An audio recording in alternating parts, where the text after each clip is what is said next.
দেখো কি সুন্দর ফুলগুলো ফুটেছে।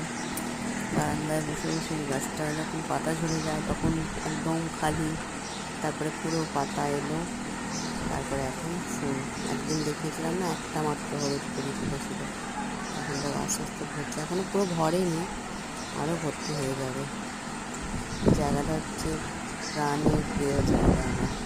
চারিদিক সবুজ, চারিদিক সবুজ, কত ফুল, কত পাখি, কি সুন্দর।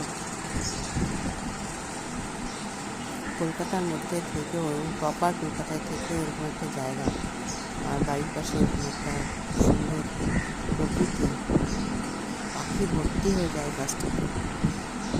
সত্যি নিজেকে মনে হয় যে প্রচুর ভাগ্য করলে বোধহয় এরকম জায়গায় থাকা যায়, কারণ কলকাতা তো ইট কাঠ কংক্রিটের জঙ্গল না, সেখানে এরকম গাছপালা, গ্রিন